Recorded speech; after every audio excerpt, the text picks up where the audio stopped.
गावाच्या शेवटच्या टोकाला, जिथे रस्ता संपतो आणि पुढे फक्त धूळ, शांतता आणि थांबलेली स्वप्न असतात, तिथे एक मोडकं घर होतं.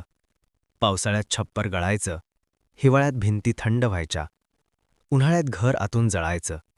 पण त्या घरात सगळ्यात जास्त जळत होतं एक एकटं बालपण. त्या घरात राहत होता कपिल. आई गेली तेव्हा त्याला नीट कळलंच नव्हतं मरण म्हणजे काय. फक्त एवढंच लक्षात राहिलं होतं. घरातला आवाज अचानक कमी झाला, हसणं थांबलं आणि रात्री झोपताना कोणी कपाळावरून हात फिरवणं बंद झालं. आजारी होती ती. औषधांची नावे अवघड होती आणि किमती त्याहूनही. शेवटच्या रात्री तिने कपिलचा हात धरला होता. तो हात छोटा होता, पण जबाबदारी खूप मोठी.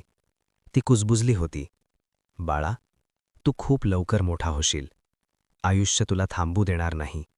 पण एक गोष्ट लक्षात ठेव, स्वतःवरचा विश्वास सोडू नकोस. ते शब्द कपिलच्या हृदयावर नाही, तर श्वासावर कोरले गेले. आई गेल्यानंतर घरात शांतता नव्हती. पोकळी होती, जिच्यात आवाज टाकला तरी तो परत यायचा नाही. वडील हळूहळू बदलले. दारू वाढली, संयम कमी झाला. डोळ्यात अपराधबोध होता, पण हातात बाटली. कधी ते ओरडायचे, कधी गप्प बसायचे. आणि एक दिवस ते गेले. त्या रात्री कपिल उंबरठ्यावर बसून होता, रस्त्याकडे पाहत. त्याला वाटत होतं, आत्ता वडील वळतील, म्हणतील चल आत. पण रस्ता काहीच बोलला नाही. कपिल पुटपुटला, बाबा, मी काय चुकलो? उत्तर आलं नाही. कारण काही प्रश्न उत्तरांसाठी नसतात, ते आयुष्यभर बरोबर राहण्यासाठी असतात. शाळेत कपिल हुशार होता. उत्तरं अचूक द्यायचा, डोळे चमकायचे. शिक्षक म्हणायचे, हा मुलगा खूप पुढे जाईल.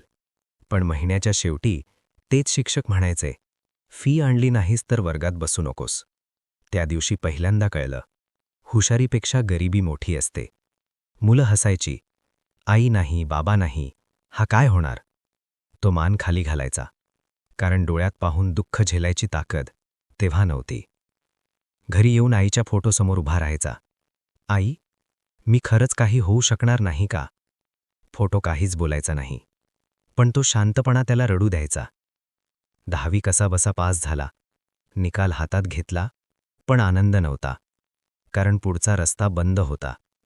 घरात पीठ नव्हतं आणि स्वप्न ठेवायला मनातही जागा नव्हती. मग कपिलने चहाची टपरी घेतली. स्टेशनजवळ लाकडी फळ्यार, जुनी केटली, 2 कप आणि खूप साऱ्या नजरा. पहाटे 4ला उठायचा. नळावर रांगेत उभा राहायचा. लोक ढकलायचे, अरे बाजूला हो रे चहावाला. तो काहीच बोलायचा नाही, कारण बोलायला शब्द नसतात तेव्हा शांतता शिकवते. टपरीवर लोक म्हणायचे, इतकं शिकून चहा? तुझं आयुष्य इथेच संपणार. तो हसायचा आणि मनात म्हणायचा, आज, पण कायम नाही. कधी दिवसभर एकही ग्राहक नसायचा. केटली थंड राहायची आणि पोटही. रात्री तो पाणी प्यायचा आणि स्वतःला समजवायचा, आज नाही जेवलो, चालेल. उद्या नक्की चांगला दिवस असेल. ताप आला. 3 दिवस दुकान बंद. कोणी विचारायलाही आलं नाही. त्या रात्री तो रडला, खूप रडला. देवा, एवढंच दुःख का? पण सकाळ झाली आणि कपिल उभा राहिला. कारण रडून संपणार असतं तर आयुष्य कधी सुरू झालं नसतं. रात्री तो जुनी पुस्तकं वाचायचा, मिणमिण त्या दिव्याखाली. माझ्याकडे पैसे नाहीत, पण मेंदू अजून जिवंत आहे.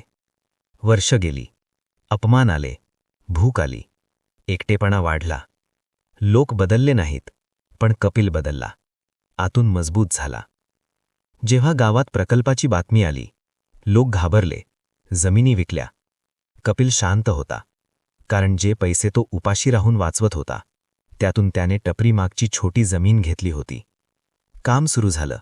टपरी हटवली गेली. लोक हसले. कपिल संपला. तो फक्त म्हणाला, आता नाही, थोडा वेळ द्या.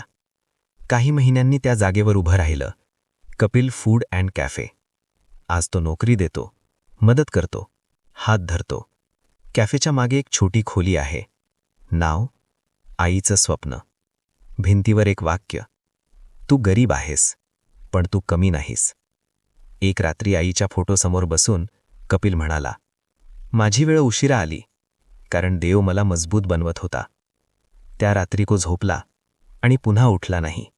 पण त्याची कहाणी तिथे संपली नाही, कारण सकाळी कॅफे उघडं होतं आणि आत त्याने उभी केलेली माणसं होती. शेवटची ओळी.